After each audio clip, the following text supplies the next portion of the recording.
Comment savoir si mon installation électrique est aux normes? Une étude menée par l'Observatoire national de la sécurité électrique révèle, écoute bien, que près de 25% des logements français disposent d'une installation électrique non conforme. Pire, 7% seraient même dotés d'une installation électrique considérée comme extrêmement dangereuse. Et selon certains experts en assurance, ce taux de non-conformité électrique atteindrait même près de 50% des résidences. Or, le tiers des incendies domestiques est dû à l'électricité. Et sans aller jusque-là, un court-circuit peut endommager de nombreux appareils ou provoquer une panne plutôt pénible. Écoute bien, une installation qui semble fonctionner correctement ne signifie pas obligatoirement qu'elle ne présente aucun danger. Ah! Beaucoup de foyers sont équipés, sans le savoir, d'un tableau électrique obsolète. Sans le savoir, ça veut dire quoi? Que ces installations présentent un risque accru d'accident et doivent impérativement faire l'objet d'une révision pour être aux normes. Et tu vas voir, il est pourtant très simple de vérifier si ton tableau est aux normes. Alors, et toi? Ton logement? Que dire?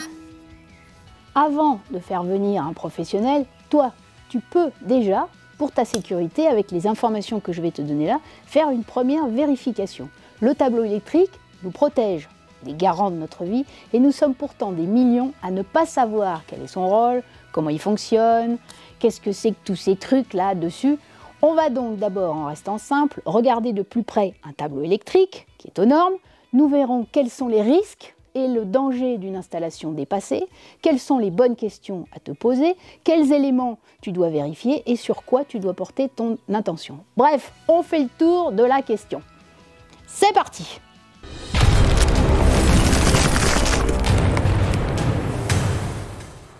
Coucou les filles, heureuse de vous retrouver pour ce nouvel épisode d'Elle Bricole, l'espace où on apprend et on progresse en bricolage pour devenir autonome à la maison. Si tu débarques ici pour la première fois, c'est où? C'est là. Abonne-toi avec la petite cloche. Si, parce que moi je reviens chaque semaine avec un nouvel épisode. Oui. Puis je te montre des trucs que je sais faire, et puis toi tu regardes des trucs que tu sais pas faire, tu mets des commentaires sympas et c'est chouette. Bon, mais aujourd'hui je viens pas te montrer, je viens te parler. Je viens te parler de ta sécurité. Élément central de ton installation, le tableau électrique joue un rôle majeur dans la maison. Il prend en charge la distribution électrique, le contrôle, mais également la protection de tous les circuits électriques installés. Faut déjà savoir où il est dans la baraque. On ne compte plus les personnes qui confondent le tableau électrique avec le compteur électrique. Ah! Tu vois, il y a déjà des mains qui se lèvent là. Ah! Ces deux éléments sont en réalité bien dissociables. Le compteur électrique a pour unique fonction de mesurer l'électricité consommée en temps réel et en kilowattheure. Ah! Allô, Uber, c'est ma facture. Alors, c'est l'occasion pour toi d'aller voir de plus près ton tableau électrique.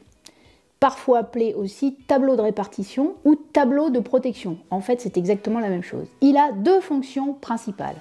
Il est responsable de la répartition ou distribution du courant et responsable aussi de la protection des équipements et des personnes. Important. Le tableau électrique a donc deux rôles bien distincts. Le rôle de répartition, c'est-à-dire que le tableau électrique va assurer la distribution des courants à travers l'ensemble des points électriques de ton habitation. Il y a tout l'électroménager, les radiateurs électriques, les éclairages, les prises, les chauffe-eau, voilà. C'est grâce à lui que chaque appareillage est alimenté en électricité. Le rôle de protection, c'est le tableau électrique qui regroupe plusieurs organes de sécurité qui vont nous protéger en anticipant tous les incidents susceptibles de survenir, tels que les incendies, les courts-circuits et évidemment l'électrocution.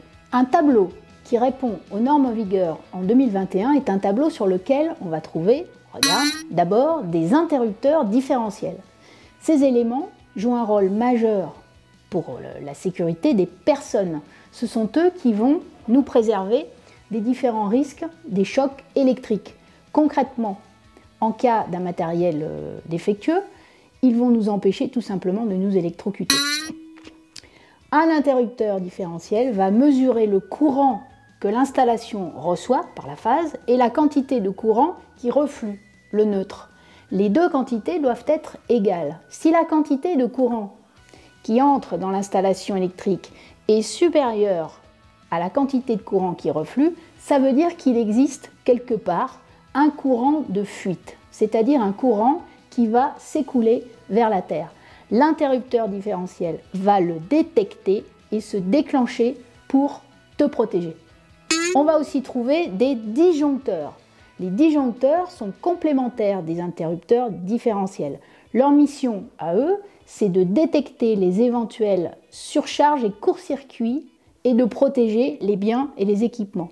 Les disjoncteurs peuvent être, dans certains cas, couplés avec des disjoncteurs divisionnaires, ce qui permet, en cas de court-circuit, de ne couper que la ligne électrique concernée par la surtension.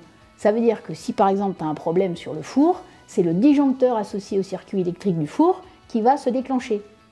Et on en trouve ainsi, enfin, tu en as au moins pour la gestion des prises électriques, un autre pour la gestion de l'éclairage, mais également souvent maintenant pour chaque appareil électroménager qui est vachement gourmand en énergie.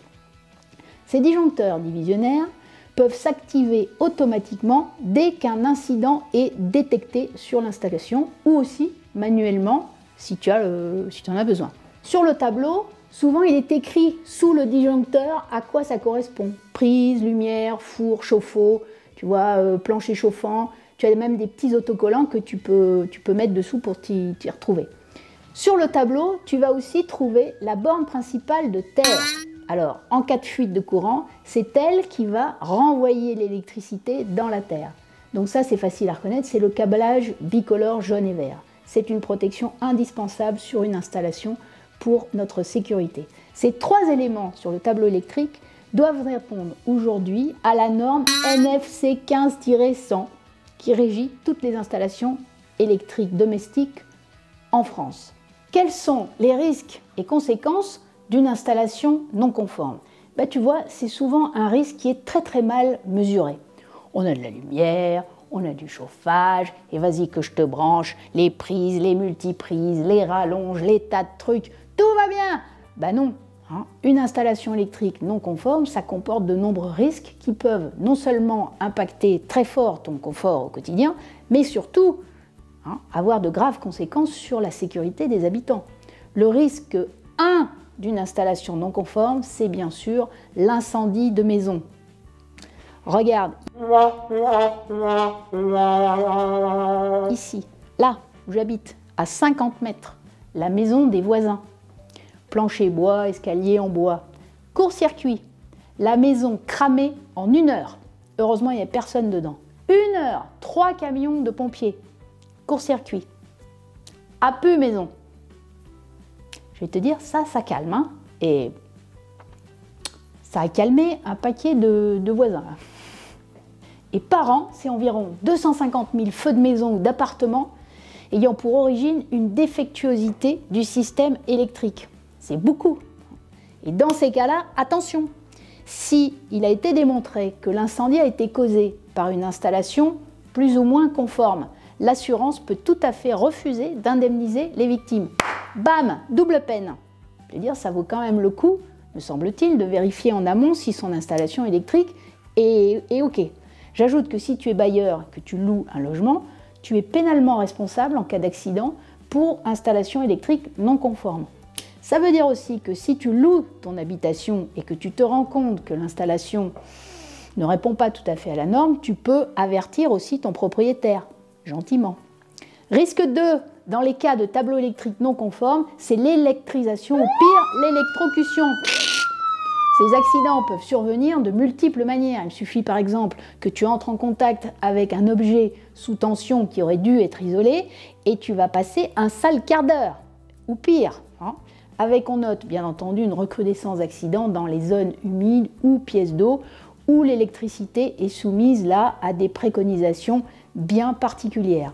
Enfin, risque 3, c'est la panne d'un matériel obsolète ou endommagé. Et puis, il ne faut pas oublier que les anciens modèles des tableaux n'ont pas du tout été conçus pour alimenter tout notre bordel, là. Des ordinateurs, des technologies ultra modernes, les télévisions high-tech, je sais pas quoi, haute définition, de la modernité, en veux-tu, en voilà.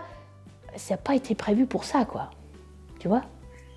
Quels sont les signes qui viennent dire que ton installation électrique n'est pas aux normes? Alors, dans l'ordre. D'abord, tu as des dates à vérifier en fonction de l'ancienneté de ton habitation et des travaux de rénovation qui ont été réalisés ou pas. 1974, c'est l'année où le contrôle de toutes les installations électriques devient obligatoire. Donc tous les tableaux électriques installés avant cette date et qui n'ont jamais fait l'objet d'une révision ne répondent plus, c'est sûr, aux normes actuelles. 1991, l'installation du disjoncteur différentiel de 30 mA et du circuit de terre sont imposés par la loi. Même chose, un tableau électrique installé à une date antérieure a de fortes chances de ne pas être aux normes. 2003, le tableau électrique doit impérativement disposer d'un dispositif de coupure générale. C'est obligatoire, il protège le circuit entier. Et cet équipement doit de ce fait être placé à l'intérieur du logement et demeurer évidemment accessible. 1er janvier 2009, un diagnostic électrique est obligatoire pour vendre un bien immobilier de plus de 15 ans. Ça permet justement, par rapport aux dates précédentes, de faire un bilan complet et petit à petit de remettre les habitations aux normes. Parce que, j'en profite pour te dire, tu vas voir, que la mise aux normes d'une ancienne installation n'est pas obligatoire, va comprendre.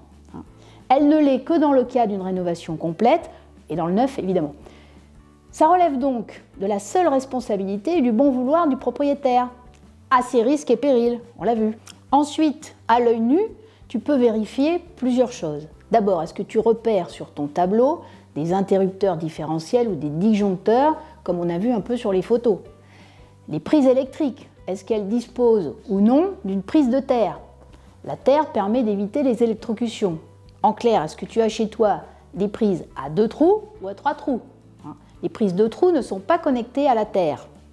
Ça veut dire que si tu branches un appareil prévu, avec une fiche comme ça, prévu pour aller dans une prise 3 trous, ça veut dire que le fabricant a prévu que cet appareil puisse bénéficier d'une protection via le circuit à la terre.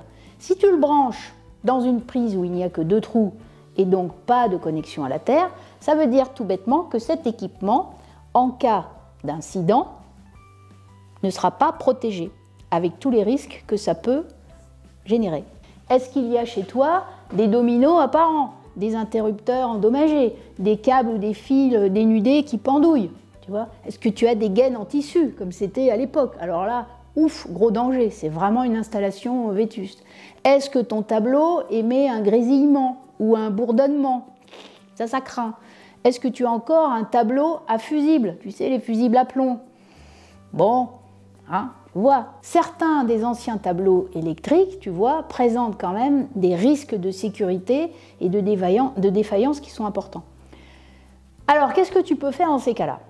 Il est vivement conseillé de faire appel évidemment à un professionnel. Tu ne vas pas toi mettre les mains dans le tableau et commencer à changer, sauf si tu as certaines compétences, évidemment. On part du principe que tu n'en as pas.